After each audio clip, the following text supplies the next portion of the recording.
दोस्तों, उद्धव जी कहते हैं, इसके बाद श्री कृष्ण ने अपने माता पिता देवकी वासुदेव को सुख पहुंचाने की इच्छा से बलदेव जी के साथ मथुरा पधारे और उन्होंने शत्रु समुदाय के स्वामी कंस को ऊंचे सिंहासन से नीचे पटककर तथा उनके प्राण लेकर उनकी लाश को बड़े ही जोर से पृथ्वी पर घसीटा।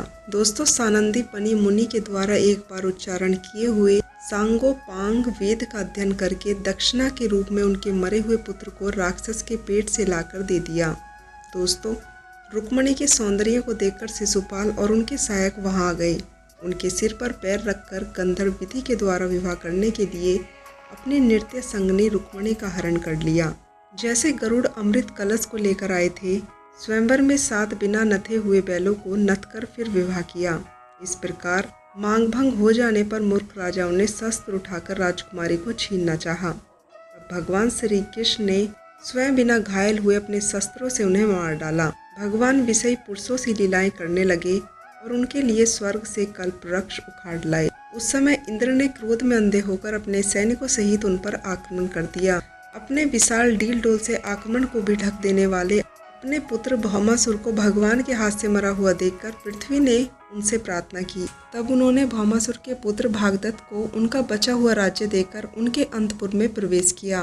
वहां भौमासुर द्वारा हराकर लाई हुई बहुत सी राजकन्याएं थी। वे दीन बंधु श्री कृष्ण को देखते ही खड़ी हो गई और सबसे महान हर्ष, लज्जा और प्रेम पूर्वक चितवन से तत्काल ही भगवान को पति रूप में वरण कर लिया। तब भगवान ने अपनी निशक्ति योग्यता से उन सबका अलग अलग महलों में एक मुहूर्त में विधिवत पाणी ग्रहण किया। अपनी अपनी लीलाओं का विस्तार करने के लिए उन्होंने उसमें से प्रत्येक के गर्भ से सभी गुणों में अपने ही समान 10-10 पुत्र उत्पन्न किए। जब जरासंध ने अपनी सेनाओं से मथुरा और द्वारिकापुरी को घेरा था, तब भगवान ने निज जनों को अपनी अलौकिक शक्ति देकर उन्हें स्वयं मरवा दिया था।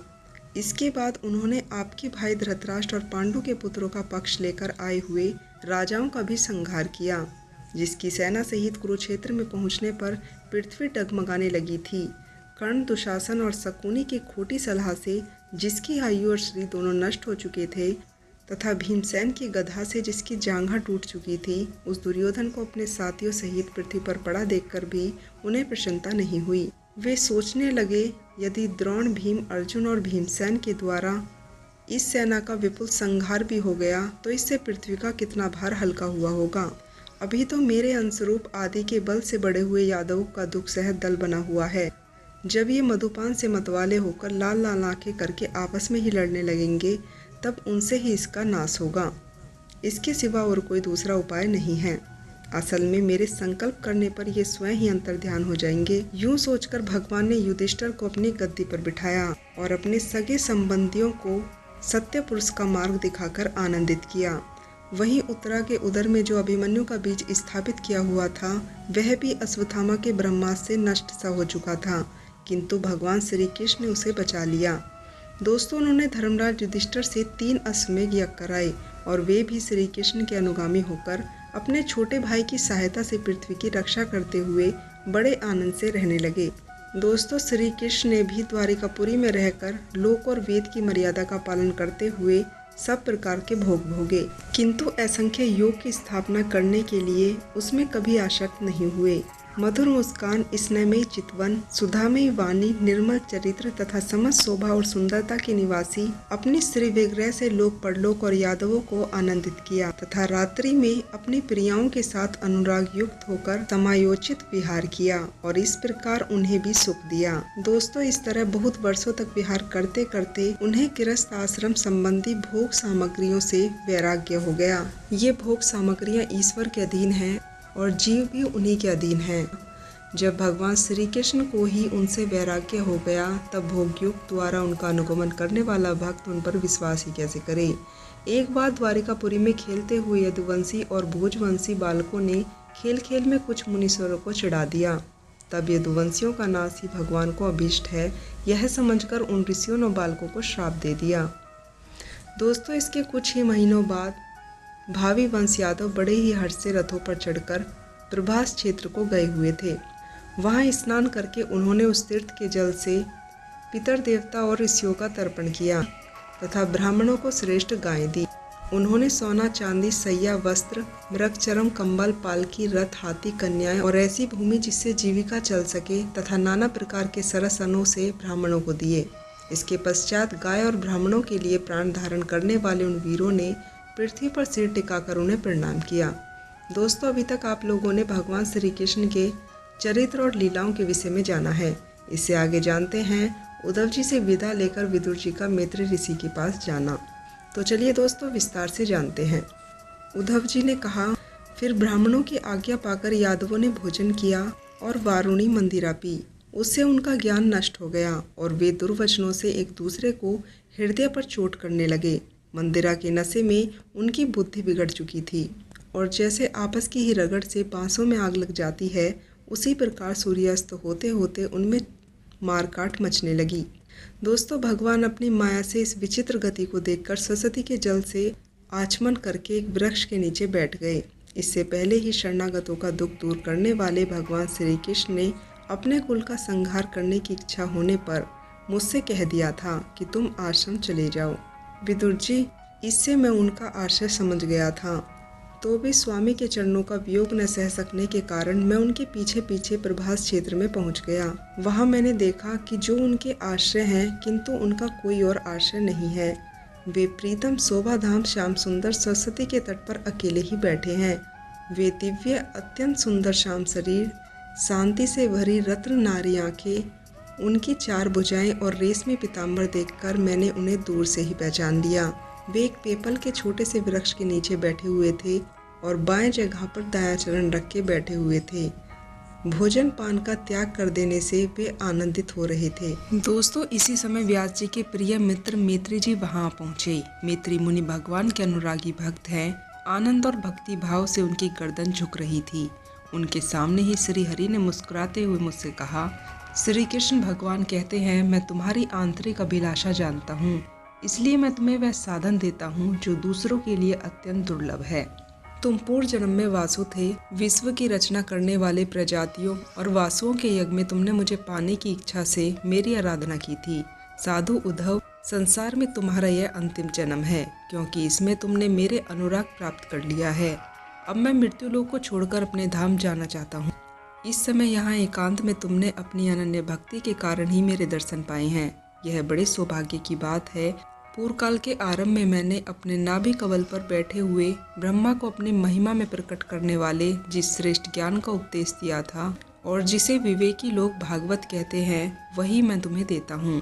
विदुर जी, मुझ पर तो प्रतिक्षण उन परम पुरुष की कृपा बरसती ही रहती है। इस समय उनके इस प्रकार आदर पूर्वक कहने से स्नेह वंश मुझे रोमांच आ गया। मेरी वाणी गदगद हो गई और मेरे नेत्रों से आंसुओं की धारा बहने लगी। उस समय मैंने हाथ जोड़कर उनसे कहा, स्वामी, आपके चरणों की सेवा करने वाले पुरुषों को इस संसार में अर्थ धर्म काम मोक्ष इन चारों में से कोई भी पदार्थ दुर्लभ नहीं है। यद्यपि मुझे इसमें से किसी की भी इच्छा नहीं है। मैं तो केवल आपके चरण कमलों की सेवा के लिए ही ललियात रहता हूँ। प्रभु, आप कामना आदि से रहित होकर भी कर्म करते हैं, अजन्मा होकर भी जन्म लेते हैं, काल रूप होकर भी शत्रु के डर से भागते हैं और द्वारिका के किले में जाकर छिप जाते हैं, तथा स्वात्माराम होकर भी 16,000 स्त्रियों के साथ रमण करते हैं। इन विचित्र चित्रों को देखकर विद्वानों की बुद्धि भी चक्कर में पड़ जाती है। देव, आपका स्वरूप ज्ञान अखंड है, फिर भी आप सलाह लेने के लिए मुझे बुलाकर जो भोले भाले मनुष्य की तरह बड़ी सावधानी से मेरी राय पूछ रहे हैं। प्रभु, आपकी वह लीला मेरे मन को मोहित सा कर देती है। अपने स्वरूप का गूढ़ रहस्य प्रकट कराने वाले जो श्रेष्ठ ज्ञान आपने ब्रह्मा जी को बताया था, वह यदि मेरे सामने योग्य हो तो मुझे भी सुनाइए, जिससे मैं भी संसार दुखों को सुगमता से पार कर जाऊं। जब मैंने इस प्रकार अपने हृदय का भाव बताया, तब परम पुरुष भगवान श्री कृष्ण ने मुझे अपने स्वरूप की परम स्थिति का उपदेश दिया। इस प्रकार गुरु श्री कृष्ण से आत्म तत्व की उपलब्धि का साधन सुनकर तथा उन प्रभु के चरणों की वंदना और परिक्रमा करके मैं यहाँ आया हूँ। इस समय उनके विरह से मेरा चित्त अत्यंत ही व्याकुल हो रहा है। विदुर जी, पहले तो उनके दर्शन पाकर मुझे आनंद हुआ था, किंतु अब तो मेरे हृदय को उनकी विरह अत्यंत ही पीड़ा दे रही है। अब मैं उनके प्रिय क्षेत्र बद्री का आश्रम को जा रहा हूँ, जहाँ भगवान श्री नारायण देव और नर ये दोनों ऋषि लोग अनुग्रह करने के लिए दीर्घकालीन सौम्य दूसरों को सुख पहुंचाने वाली कठिन तपस्या कर रहे हैं। श्री सुखदेव जी कहते हैं, इस प्रकार उद्धव जी के मुख से अपने प्रिय बंधुओं के विनाश का समाचार सुनकर परम ज्ञानी विदुर जी को शोक उत्पन्न हुआ, जो उन्होंने ज्ञान द्वारा शांत कर दिया। जब भगवान श्री कृष्ण के परिकरों में प्रधान भागवत उद्धव जी की ओर जाने लगे, तब विदुर जी ने श्रद्धा पूर्वक उनसे पूछा। विदुर जी ने कहा, उद्धव जी, भगवान श्री कृष्ण ने अपने स्वरूप के गूढ़ रहस्य को प्रकट करने वाला जो परम ज्ञान आपसे कहा था, वह आप हमें बताइए, क्योंकि भगवान के सेवक तो अपने सेवकों का कार्य सिद्ध करने के लिए ही विचरते हैं। उद्धव जी ने कहा, उस तत्व ज्ञान के लिए आपको मुनिवर मैत्रेय जी की सेवा करनी चाहिए। इस मृत्यु लोक को छोड़ते समय मेरे सामने स्वयं भगवान ने ही आपको उपदेश कराने के लिए उन्हें आज्ञा दी थी। दोस्तों, श्री सुखदेव जी कहते हैं, इस प्रकार विदुर जी के साथ विश्व मूर्ति भगवान श्री कृष्ण के गुणों की चर्चा होने से उस कथन मृत के द्वारा उद्धव जी का वियोग जनित महान तप शांत हो गया। यमुना जी के तीर पर उनकी वह रात्रि एक क्षण के समान बीत गई। फिर प्राप्त काल होते ही वे वहां से चल दिए। राजा परीक्षित ने पूछा, भगवान, विश्वकुल और भोग वंश के सभी रथी और युद्धपतियों की भी युद्धपति नष्ट हो गए थे, यहाँ तक कि त्रिलोकीनाथ श्रीहरि को भी अपना वह रूप छोड़कर जाना पड़ा। फिर उन सभी के मुखिया उद्धव जी कैसे बच गए? श्री सुखदेव जी ने कहा, जिनकी इच्छा कभी व्यर्थ नहीं होती, उन श्रीहरि ने ब्राह्मणों के शाप रूप काल के बहाने अपने कुल का संहार कर अपने श्री विग्रह को त्यागते समय विचार किया। अब इस लोक से मेरे चले जाने पर संयमी शिरोमणि उद्धव ही मेरे ज्ञान को ग्रहण करने के उच्च अधिकारी हैं। उद्धव मुझसे अनुमात्र भी कम नहीं है, क्योंकि वे अंतर्यामी हैं, विषयों से कभी विचलित नहीं हुए। अतः लोगों को मेरे ज्ञान की शिक्षा देते हुए वे यहीं रहें। वेदों के मूल कारण जगत गुरु श्री कृष्ण इस प्रकार आज्ञा देने पर उद्धव जी बद्रीनाथ में जाकर श्री हरि की आराधना करने लगे। दोस्तों, कुरुश्रेष्ठ परीक्षित, परमात्मा श्री कृष्ण ने लीला से ही अपने श्री विग्रह प्रकट किया था और लीला से ही उसे अंतर्ध्यान भी कर दिया।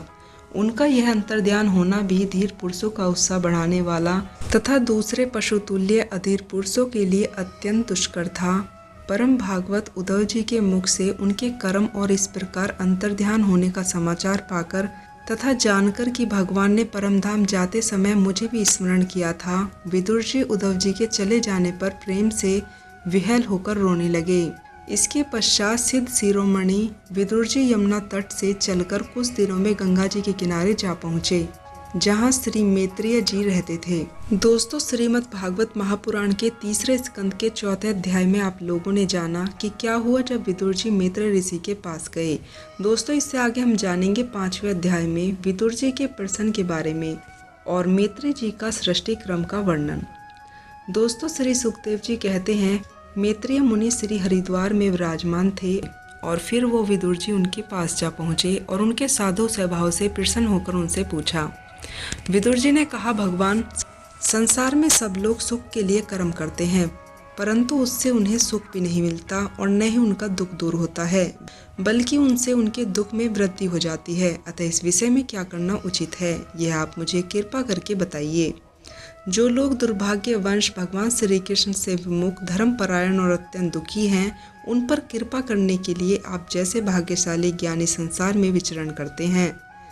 साधु शिरोमणि, आप मुझे इस शांति पद साधन का उपदेश दीजिए, जिसके अनुसार आराधना करने से भगवान अपने भक्तों के हृदय में आकर विराजमान हो जाते हैं और अपने स्वरूप का अनुभव कराने वाले सनातन ज्ञान प्रदान करते हैं। और श्री हरि अवतार लेकर जो जो लीलाएं करते हैं, जिस प्रकार कर्ता होकर भी उन्होंने कल्प के आरंभ में सृष्टि की रचना की, जिस प्रकार इसे स्थापित कर वो जगत के जीवों की जीविका का विधान करते हैं, फिर जिस प्रकार इसे अपने हृदय में लीन कर योग माया का आश्रय लेकर शयन करते हैं और जिस प्रकार वे प्रभु एक होने पर भी अनेकों रूपों में प्रकट होते हैं, वह सब रहस्य आप मुझे समझाइए। ब्राह्मण को और देवताओं के कल्याण के लिए जो अनेक अवतार धारण करके लीलाओं से नाना प्रकार के दिव्य कर्म करते हैं, वे भी हमें सुनाइए। श्री हरि के लीलामृत का पान करते करते हमारा मन तृप्त नहीं होता।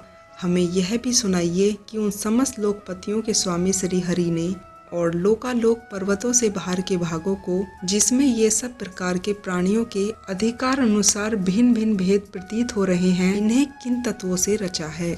उन विश्वकर्ता श्री नारायण ने अपनी प्रजा के स्वभाव, कर्म, रूप और नामों के भेद की किस प्रकार रचना की है। भगवान, मैंने व्यास जी के मुख से ऊंच नीच वर्गों के बारे में तो बहुत बातें सुनी हैं, किंतु अब श्री कृष्ण कथामृत के प्रभाव को छोड़कर अन्य सुखदायक धर्मों से मेरा चित्त उग गया है। उन श्रीहरि के गुणवादों से तृप्त हो भी कौन सकता है। उनका तो नारद आदि महात्मा गण भी आप जैसे साधुओं के समाज में कीर्तन करते हैं, तथा जब ये मनुष्य के करण रुंद्रों में प्रवेश करते हैं तब उनको संसार चक्र में डालने वाली गृह गृहस्थी की आसक्ति को काट डालते हैं। भगवान, आपके सखा मुनिवर श्री कृष्ण ने भी भगवान के गुणों का वर्णन करने की इच्छा से ही महाभारत रची है। इसमें भी विषय सुखों का उल्लेख करते हुए मनुष्य की बुद्धि को भगवान की कथाओं की ओर लगाने का प्रत्यंत किया गया है। यह भागवत कथा की रुचि श्रद्धालु पुरुषों के हृदय में जब बढ़ने लगती है तब अन्य विषयों से वह विरक्त हो जाता है। वह इसके ही निरंतर चिंतन से आनंद मग्न हो जाता है। मुझे तो उन अज्ञानी पुरुषों के लिए निरंतर खेद रहता है जो अपने पिछले पापों के कारण श्री हरि की कथाओं से विमुख रहते हैं।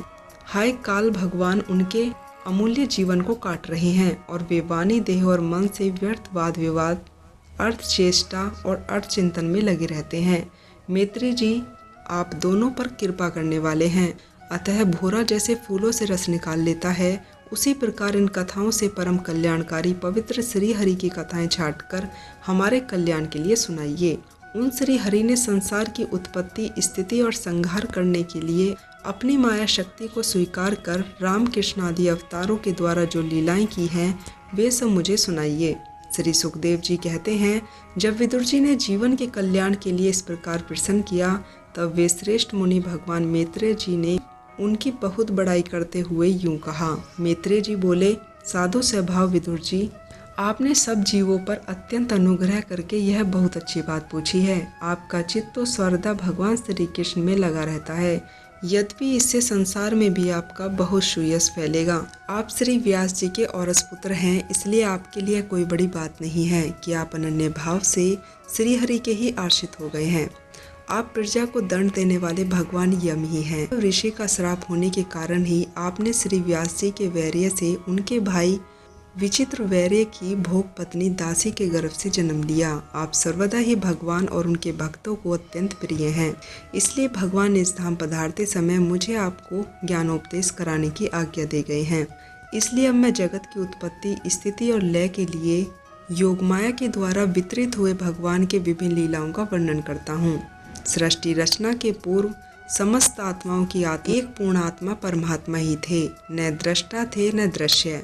सृष्टि काल में अनेक वृत्तियों के भेद से जो अनेकता दिखाई पड़ती है, वह भी वही थे, क्योंकि उनकी इच्छा अकेले रहने की थी।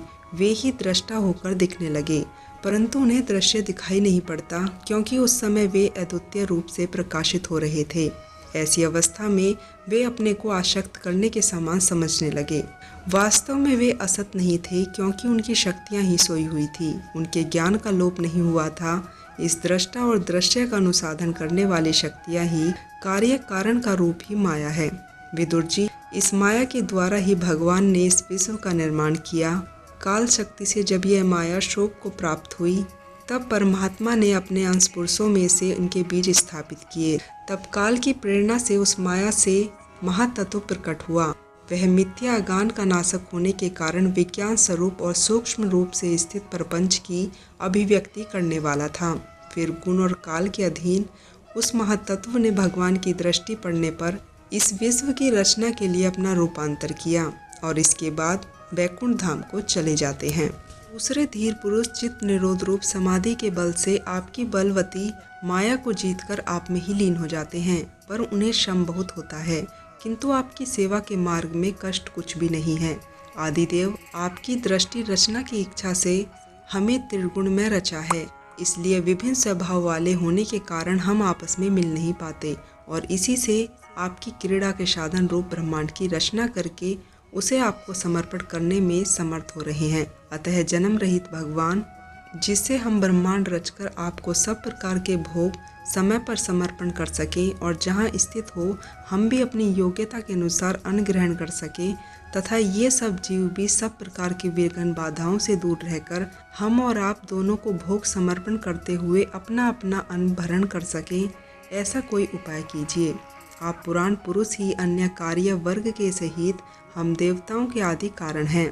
देव, पहले आपने सत्वादि गुण और जन्म आदि कर्मों के कारण रूप माया शक्ति के चिंदाभास रूप वैर्य स्थित किया था। परमात्मा देव, हम देवगण जिस कार्य के लिए उत्पन्न हुए हैं उनके संबंध में हम क्या करें। देव, हम पर आप ही अनुग्रह करने वाले हैं, इसलिए ब्रह्मांड रचना के लिए आप हमें क्रिया शक्ति के सहित अपने ज्ञान और शक्ति को प्रदान करें। दोस्तों, आप लोगों ने जाना श्रीमद् भागवत महापुराण के स्कंद तीसरे के तीसरे, चौथे और पांचवें अध्याय के बारे में। अगर आपको यह जानकारी अच्छी लगी हो तो चैनल से जुड़े रहने के लिए चैनल को सब्सक्राइब करें और मोटिवेट करने के लिए वीडियो को लाइक करें।